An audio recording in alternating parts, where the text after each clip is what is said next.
На тема култура во продолжение, во Центарот за култура Глигор Прличев во Охрид на 18 ноември премиерно беше изведена представата Земја на штркови, работена по мотиви од текстот Топлината во ноември на Јана Добрева во режија на Роберт Ристов, кој се подпишува и за адаптацијата и сценографијата на Земја на штркови. И уште еднаш преку уметноста како најмоќен и најгласен медиум се прати пораката за причините и последиците за иселувањето на се поголем број на млади од државата. Токму на оваа тема разговараме со мал дел од екипата. Миријана Поповска-Ристов, добро утро. И Радо Алексовски. Добро утро. Добре ни дојдовте. Добро ве најдовме. Ајде на самиот почеток да ги воведеме и нашите гледачи во целата приказна, целото действие, барем од она што можев да го прочитам, бидејќи се уште немавме можност да ја погледнеме. Се одвива во действието во Охрид, ги следи животите на два пара во однос на иселувањето од земјата. Сега вие ќе надополните. Да.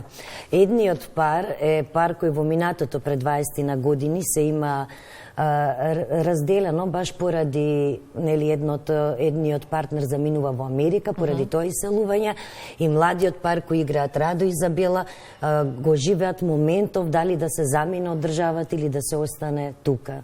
Значи, тие се едни љубовни приказни кои во Македонија тоа се случувало и ќе се случува, значи тоа иселување. Тие си имаат одделено и млади веќе се оделат бидејќи едниот дефинитивно одлучува да замине од државата. Уметноста како моќно средство за промени најсилно може да прати порак за промените кои што ни се потребни. Како реагираше публиката во Охрид на премиерата околу пренесувањето на пораката? Го почувствувавте ли вие тоа како фантастично. Актери? Мислам дека одамна немам почувствувана таква енергија од публиката. Буквално дишеше со нас и имаше многумина во публика кои плачеа на одредени сцени. Мислам не можеа да се сопрат. И потоа добив многу пораки во месенџер од луѓе кои не ги познавам дека ја живеат таа судбина во семејството. Значи жално е во Македонија колку семејства на вистина со оваа тема се судираат и живеат со истата болка.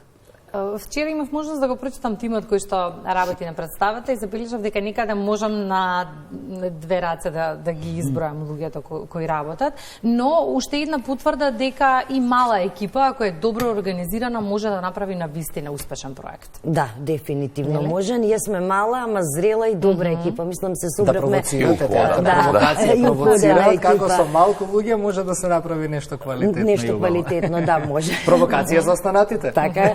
Па и провоцираме да и со темите и со се, мислам. Знаете, не е едноставно вакви теми кога се изнесуваат пред народот. Мислам дека сите го знаеме проблемот во државата за иселувањето на млади, меѓутоа сите знаеме, но никој јавно не говори, така да ние како уметници навистина имавме потреба да разговараме за оваа тема, особено после истражувањата за истава дека во последниве години се 17 училишта во Македонија основни затворени, 500.000 луѓе некаде во просек земено иселени од држава и баш имавме потреба на ваква тема да испровоцираме кај народот. Радо, твојата улога во представата, влегувањето во целиот овој процес да се пренесе како тема, бидејќи ние можеби се смееме сега, зборуваме за уметност, но како тема на вистина е тешка.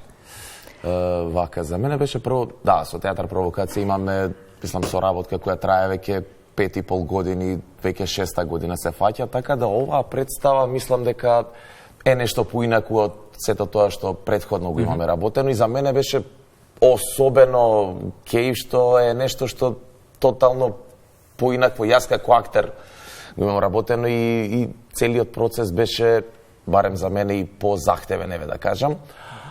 Но сепак самото тоа што да речеме, не е комедија целата представа, како актер е поголема задача, бидејќи претходно сите улоги што ги имав одиграно беа на комична линија, на нешто такво, така да овде мислам дека во оваа представа имам нешто што многу приватно ме засега мене и самиот лик е доста приватно поврзан. Ставовите кои ги има ликот во представата, 90% се ставовите кои ги имам јас.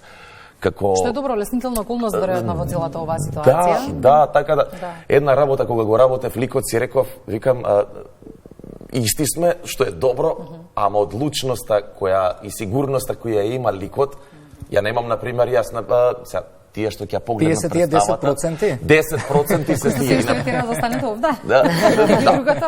Луѓето кои ќе ја гледаат представата ќе им биде јасно. Например, ликот кој го играме одлучен до крај се бори за својот став, додека пак јас како приватно, еве, кога зборувам, например, може би сум за ајде компромис да се направи или да се поразговара, обично сум таков, да се поразговара за темата, да се најде нешто измеѓу, па да може да...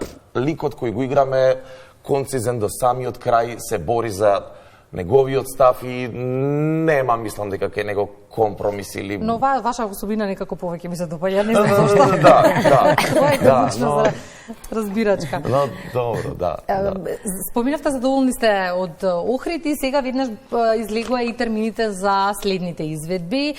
Некаде видов Свети Николе. Денеска сме во Свети Николе. Денеска Свети Николе. Затоа Роберт не можеше да дојде поради проби Да, и има поради проба, ангажман и потоа околу веднаш подготовка за заминуваме, представата да го поздравиме и останатата екипа да ја поздравиме само која што веќе работи. Да, Изабела Денеска, колешката, така. Роберт од Кренаре Кери ни ја правеше кореографијата, Љубој на музиката заедно со Давор. Благодарност исто и до Елена Лука за костимите визуелно да допомогне нели во целата таа представа. Штом љубој на тоа со музиката и представа, гениална можеме е, да замислиме да, како ви изгледа. Јас ќе ве пуканам вас на скупската премиера на 11 и 12 да ни 11 дојде. декември, да, премиерно во Скопје, 6 велес, 26 пробиштеп, така му доаѓа. Така е, бидејќи потоа имаме една мала пауза, заминуваме во Трелеборг со представа детска и со разведиме вечерната и со штурците и мравките и потоа се враќаме и продолжуваме тук. Супер, активности до крајот на годината. Да. До јануар нема одмор. Во јануари ќе имате одмор или во Да, јануари? јануари, да, мораме, затоа што веќе сме со последни сили. Добро. Некако убав е овој период од годината сега кога почнуваат празници, излегуваме од сето она сивило и луѓето сакаат да одат на настани, на представи, уметниците сакаат да работат.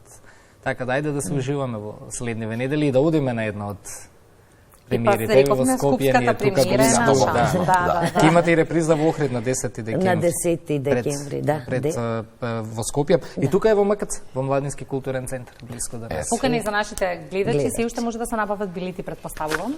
Да, само за во МКЦ ќе излезат од 28 ноември во продажба, бидејќи моментално тече мотнели таму, па не може продажба на билети онлайн да се стави. Добро, има време од 28 да се купат. Благодариме за гостувањето. Благодариме и на вас за поканата.